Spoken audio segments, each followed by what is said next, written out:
So, hi, Pupa. Hi.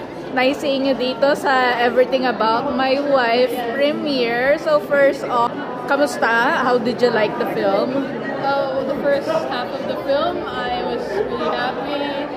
I laughed so much. And then the last part of the film made me cry a little bit. So I hope you guys watch the film. It's amazing. It's a real roller coaster ride.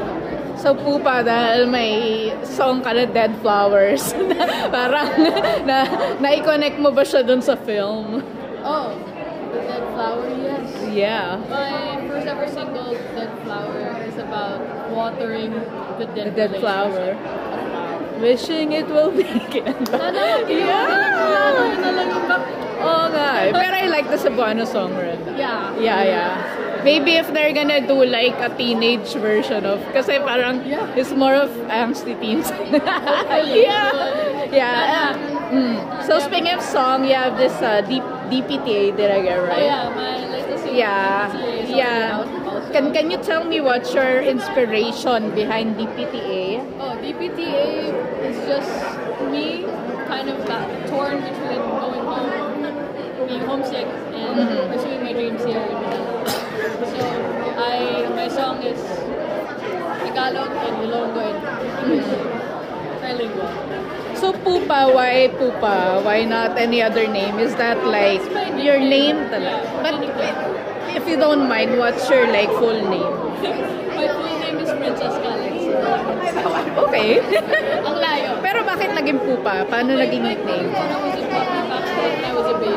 Parang naging puppy ang naging Pupa. My parents thought it was cute. Yun ang naging nickname ko. Aside from being busy sa tertiary, kasi you're a newly signed artist, do you have any other plans like doing movies, doing ano? Kasi you're beautiful and I know you did pageants. Oh. Yeah. Yeah.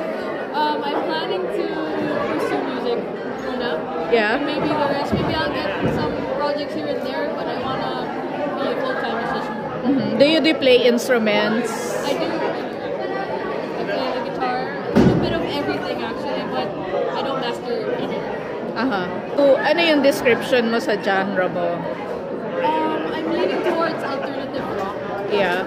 But I used to be very indie.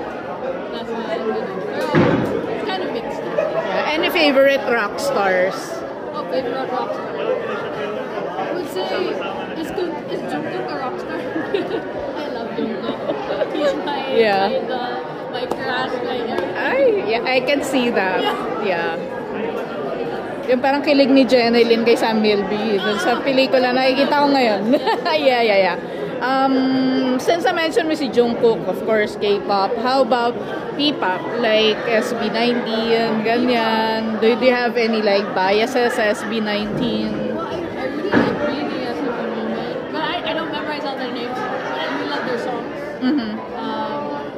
SB19. Yeah. A lot of people, some people are commenting on my posts about playlist.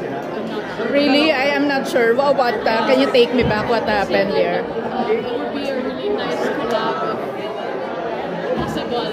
Because he has a really deep voice and I do have a deep voice for him. Yeah. I guess that would be a nice collab. In the future, maybe if I go big. But as of now, let's just be fans.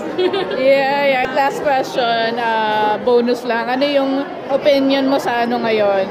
Puksaan ng beauty queens bilang you also came from the pageant. Yeah, from this universe. And I'm never gonna do it again. Okay. Thank you.